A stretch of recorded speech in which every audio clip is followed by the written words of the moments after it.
Okay, guess we're doing another MetaZoo video. I'm ill prepared for this, so I'm just gonna rant and really just trying to pump content out there. I bet y'all haven't seen this before, and if you have, you're a real one. This binder's pretty sweet. I think it was done by Orion originally. It's got all of the cryptids from the first, let's see here, several sets up to UFO, and I think they're moderately at scale. Yeah, Tombstone Monster up there. Crowd favorite for some. But, yeah, I just wanted to kind of go through some of my cards here and just talk about the game, I guess. Reflect on a few things. I don't know what I'm going to do with this binder. It's just full of junk. Tower cards. Let's see here. Red ink. That's a card. We can talk about towers a little bit. So towers is an interesting story. For those that weren't around for it, towers was basically, I don't know how to explain it. From a player perspective, it was very haphazardly thrown together. And I know that's no slight to like the guys that were putting the programs to get, Vajir and folks like that. But honestly, the whole situation when people are like, oh, nobody plays MetaZoo, or oh, there's only so many players. I'm telling y'all, the reason why it was the way it was is because it's really hard to show up on the turn of a dime to these kind of things and just be expected to, I don't know, the week or two before without knowing where the venue is to just show up. And I think Towers was a lot of the beginning of the end of MetaZoo. I think some folks like to point to, there was too much money and that was part of the problem. Honestly, when you look at the books and things like that, it really wasn't part of the problem. And unfortunately, if they understood marketing at all, and I think to some extent there was an understanding of marketing, but really the issue was that it was poor planning. So much of MetaZoo was just poor planning. Gray Man, let's go. So, and I don't really want to turn this into a complaining thing. It's just more so I think a lot of people got the information wrong when it comes to the Discord chats and things like that. The conversation towards the end of the dissolving of the game sort of turned into players versus collectors, and I think all that's just silly. Everybody loved the game, everybody enjoyed playing it, but when it comes down to it, it was a situation where you need the players as the bottom line, right? Even when times are bad, players are going to keep your game afloat. They'll keep playing it because they need the game pieces to keep playing. Shout out to Shillos, the Snow Wasp enthusiast, by the way. Again, we all love this game. It was a good chance for us to make a lot of friends, play cards, yada, yada, yada. And really, the thing is, people all wanted to start pointing fingers at each other. Oh, it was, Argos this, Bailey that. And granted, I'll go ahead and say it. There was actors they were all looking out for their own, for their own back, I guess you would say. And again, this isn't supposed to be like a hit piece on anybody, but everybody had a bag to secure in MetaZoo, and everybody was trying to, hey, this isn't dime, let me do this, or hey, the gaslighting was at a peak, especially towards the end there, and that all devolved into like beating up on the players and saying this, that, and the other. And what all that stems to for Towers is that Towers was really an opportunity for the game, especially as a make or break point, to show that, hey, there is a community that plays this, people enjoy it. There is value in building this game out as an actual game.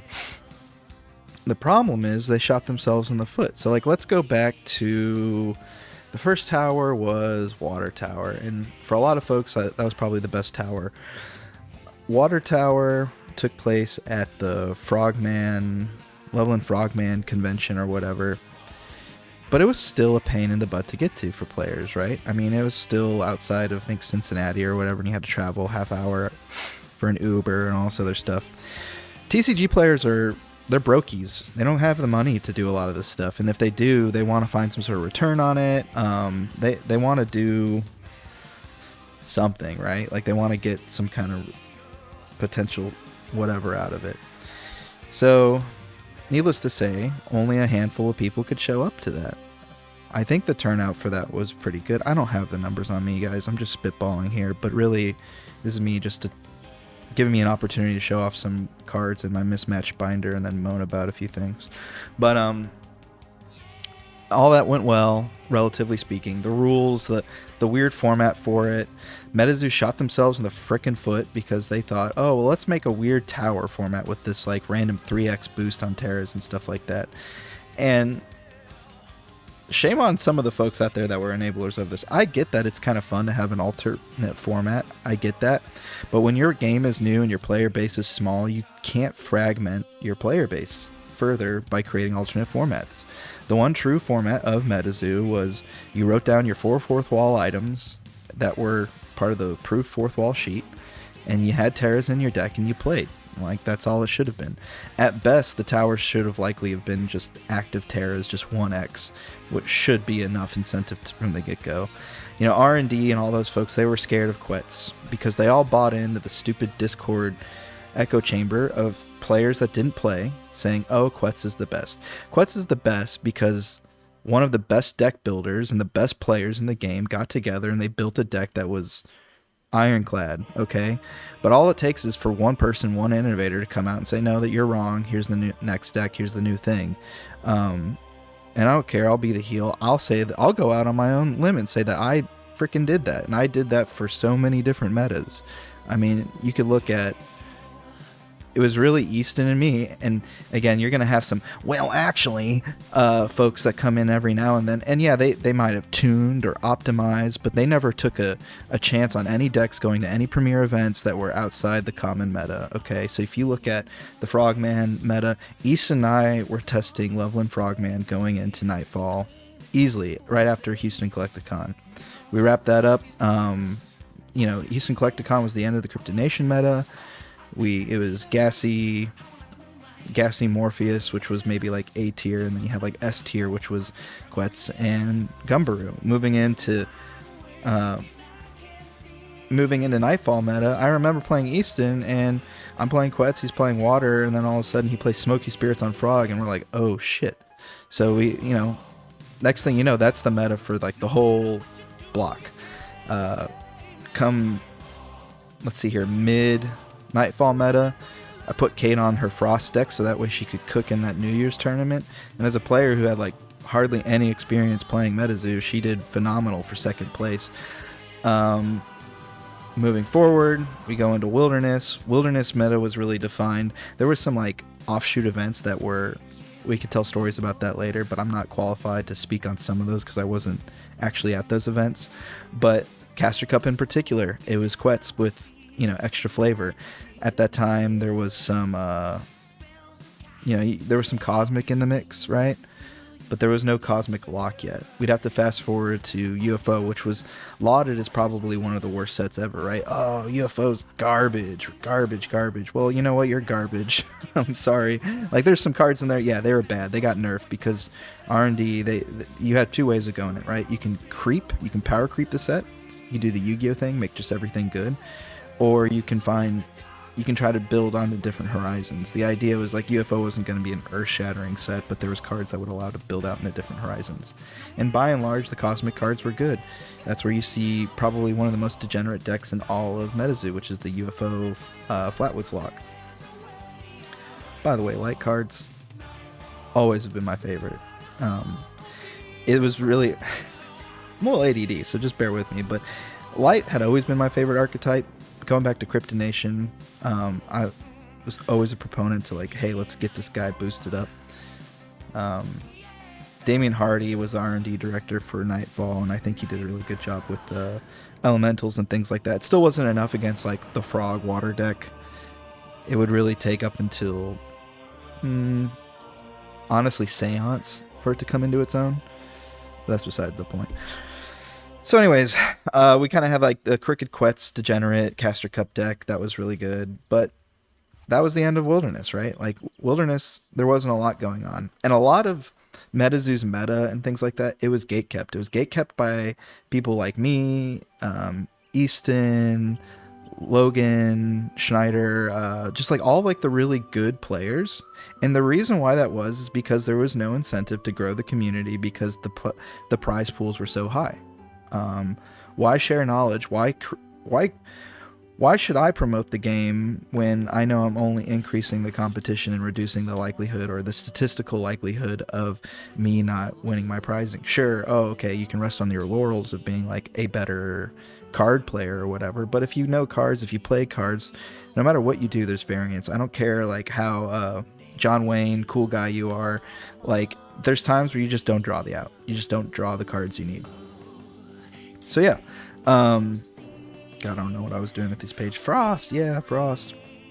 Big love for Frost. These box stopper arts, by the way, just schlap. Absolutely schlap. I don't know why I have so many of them. But here we go. Signed by Mandel. That's the guy who designed this card originally. Israk was like, you know, a big hitter in that. Speaking of which, I'm still looking for NFT cards. If y'all have some, I'm willing to trade for some. I mean, I have some good cards that y'all might want. I don't know. So yeah, where was I going with that? Well, my whole point is that there was just way too much money on the line to really share knowledge like in every other card game. Yu-Gi-Oh! and Yu-Gi-Oh's got its own problem, but it's all about it's Yugi ego, right? They all want to say, "Oh, I'm the best deck builder. Oh, I'm the best this." Back when I was playing MetaZoo, I really could have cared less. If you asked me to be on your team, or if you asked me to, hey, you know, deck build this or whatever for me, I didn't care about the drama or the politics. I just wanted to play cards. I wanted to brew whatever was the offset of the meta. Okay, the whole strategy was you'd go into a meta, you try to cook, you would set up at like a local tournament scene, right? And you would try to cook for like a first place medal, and that would set the word would get out on Discord or whatever, and people would see the deck list and they say, okay, this is the meta, and then everybody just starts playing that. And you wouldn't show up to a big premiere event, 20k plus Caster Cup, until that was set, that meta was set. You say, okay, well, Quetz is the meta here, I'm just going to play counter to it, right? So yeah, we're in UFO meta now, and this was the case for a lot of the times for me too. So like for me, I'm not a traveling card player. A lot of my big events and things that I played were local. They came to me. They came to Dallas. I wasn't going to go and fly to Orlando to play in a card event to maybe make money. The memories are fully there. Like if you wanted to go to Collecticon, Orlando or whatever, and hang out with the boys, that's the best part of it. You can't go for the money, but also the other part of me is like I'm like a weird hybrid of like, I mean, I'll be honest, like I have a family, I have a job. It's just hard for me to take off and put all those priorities aside. So that said, Easton needs help, or whatever. We're brewing a deck for Orlando. It's Flatwoods Lock with extra steps. I say Black Knight Satellite or whatever. I think that card's really poo-pooed, but if you can loop Black Knight Satellite with El Verde and all that other cool stuff, and it's actually extremely destructive. For those that are still playing or interested in this game, check that out. Well, I'm going to get some cards. But yeah, so that was that. Really, that was the UFO meta for a while. Herman came in at this was a Caster Society event, and he really tuned what was originally Easton's idea to just make it better. At that time, once people were on Cosmic, I was looking at more Flame and Dark, and you wouldn't see that deck until Easton was running it at Kansas City Collecticon, which is, if I can find the VOD on that, that would be amazing, because that was such a cool tournament to watch Easton play. He was running I called it Dragon of the Darkness Flame off of like Yu Yu Hakusho. It was Hateful Demise with Gassy, similar to like the Cryptonation 1 meta, but Hateful Demise just kind of being a better card. But that Hateful Demise was actually gave you a matchup against water, right? Flame, you're typically just going to lose against it. So he played that, did phenomenal. He won, and that was kind of the end of, I think, the UFO meta as it stood. The Flatwoods Lock was still a thing. The Dragon of the Darkness Flame deck did really good against the Flatwoods Lock because it would play Unholy Fires. You could just pop the Flatwoods if you had the board and everything for it. And then we moved on to Seance. Seance, for a lot of folks too, I mean, Seance's release was just a mess. I could talk about that, but I'm focusing more on the player side of things. Seance, for me, was defined as artifact aggro. So that was your Sam's Cryptid Cam, Sam's Scarf. I wonder if I can find some of those real quick. Those cards were really the ones that kind of defined that meta as far as I'm concerned. Yeah, there was some dark stuff you could play and whatnot, but I didn't really pay much attention to that. It was... I'll just go ahead and list off the approximate deck if y'all are listening, and if I can find the cards, I can show them to you. But it was Sam's Cryptid Cam, 3 of them, 3 Sam's backpacks, I think 3 Sam's Scarf, and a bunch of the Frostworms. Here we go. These guys, yeah. No Cement Worm. Yeah, we didn't play Cement Worm, and I don't think you need it. Cement Worm's cool if you want to do like an Aura Lock kind of grindy deck, but that was not it for me. And I also that deck is countered hard by Earthquake. There it is. We got this guy. Backpack. Where you at? I'm betting the Soul. That was one. Alright, well, I don't know if I have... My cards are just really unorganized. Good gravy. I would never sell a lot of these light cards. I mean, Cryptid Cam, the art, A, slaps, B, just extremely... Like, those IP-centric cards were something that I think MetaZoo should have leaned more into. I understand, you know, this is a game about cryptids, but, you know, this is a very unique card specifically to MetaZoo. Anyways, the whole idea for the deck is you'd bring out, you'd have the backpack, right? And the backpack would allow you to tutor out an artifact. You could search for a backpack or another backpack and then play the camera. Maybe I have backpack in here.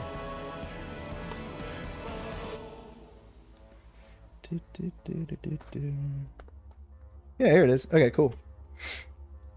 Alright. There it is.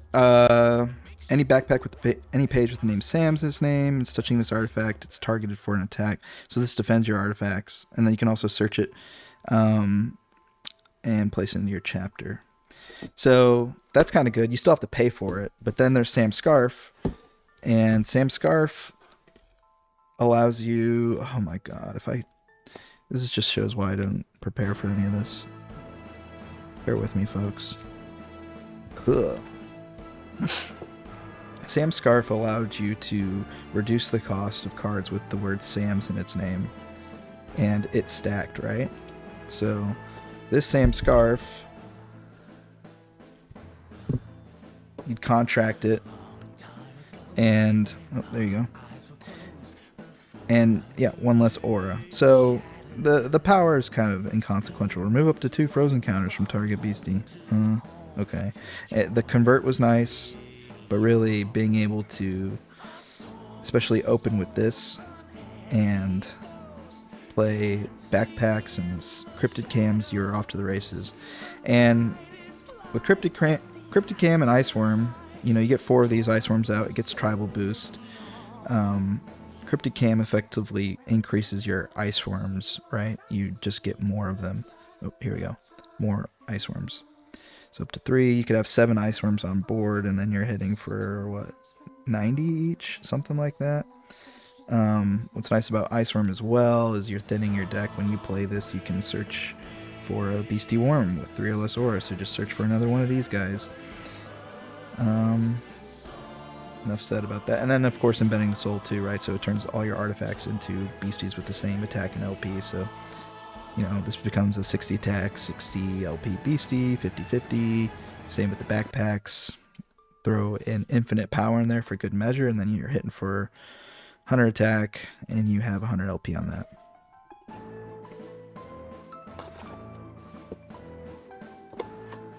So Seance meta was kind of that. I mean, it was, you still had the old decks, right? You still had the Flatwoods Lock, you still had Critters, you still had Quets, but now you had artifacts, and that was like a cool, unique thing to Seance. Fast forward to Native. I don't know if I have my Native deck on me for Light. I took Light apart because it was like a bit of a bastard deck, I guess you'd say, but here's some of the Light deck, okay? And this was the deck that really probably defined the meta on the outset. So the release event that I went to, Native release event in Dallas, won this art card by Chris Campman. It was actually one of my grails. I love this card. Chris, if you're out there, I hope you're doing all right. Anyways, played Light. And let's see here. This version of Light, again, it's going to be missing all my normal cards, but when Crow came out, and White Bison, and Jogas, and Akaleo, blah, blah, blah, blah, blah, it was cooked, right? Okay, this is actually the core of my artifact deck. Oops. And that really defined this meta from Native. How do we deal with Joga? How do we deal with Uktena? Crow is really annoying. It replaces itself. I would argue to say that this is probably the best card that came out of Native, but your mileage may vary. And White Bison just being an absolute unit of a wall. Being able to tutor for any 1 per spell book is just kind of crazy. Effectively almost giving any beastie 2 per spell book, but this guy was a hitter. I don't really know if I need to read the card or go through how it's played, but that kind of set the pace for the beginning of the Native meta, and then we sort of transitioned into whatever the end was, which was that deck tech with the giants and, you know, basically stone skin and aliens, right? That's a good way to deal with this. Alright, so let me bring it full circle. The players don't matter. It's all about the collectors, yada, yada, yada. There was a lot of people that played this game. They were dedicated and engaged. The reason why it was hard for people to show up to tournaments is because they were planned at the 11th hour. I remember going to Earth Tower in New York. I made New York happen because my sister lives there. But soon realized, hey, okay, I'm in New York. Like the week before we found out where the venue was. The venue didn't have AC. It was hot as heck. You could tell it was like a friend of a friend doing a favor for Mike. And, you know, whatever. It was still fun in its own right? You're still there with the boys, going out in New York City. Don't get me started on the gala. We're just talking about the tower. And, yeah, it was just one of those poor planning situations. Fast forward to Flame Tower. I think Flame Tower is probably the best tower. A lot of people criticize it because it wasn't like on theme for cryptids or whatever, but, and again, I am biased living in Dallas, but come on, it's a centrally located airport in a major metro, and I think the turnout was pretty good for that, and it wasn't at some weird venue. It was like at a nice hotel venue. But the downside again was planning. It was just the runway, letting people know. I even look back at the Caster Cup 2023 that they were trying to hold, and they totally gaslit everybody, saying, oh yeah, you know, you should have come to, you know, why were you booking tickets for New York when we didn't even announce it? It's like, guys, you ran every single event like this. You wouldn't tell us where it was, what's happening until the week before for every single tower. And then when we complained about it, the response was like, oh, well, when have we not made good on this? So yeah, gaslighting was always a huge, nasty part of this. Anyways, that's a lot of my word vomit. Dark Tower happened too. I enjoyed working with Jib and Easton on their decks. The whole thing with that was just doing the Spirit Dark combo with red inks and stuff. Jib's version, Jib Wizard or Taylor, whatever his name is on Discord or on the stream, his deck was a little bit different, but I think the whole strategy. I'm always a proponent of Salem's Witches. I play Yu-Gi-Oh. I'm like, okay, this card's just Delinquent Duo on wheels. If you can dump their cards before they can even play them, then you're just gonna win. So that was the strategy there, more or less. And then, a lot of those decks ran on Wendigo as an engine. So if you could take their Wendigo with Walking Sam or anything, then it's just kind of a non-starter. So I sort of rambled in this video. I don't know if any of this is good information or good content in general. I just kind of wanted to make a video. I'm just bored right now. Got to get back to work. So anyways, take it easy. Thanks for checking this one out. Be sure to complain at me at the comments or tell me what your favorite color is. Bye.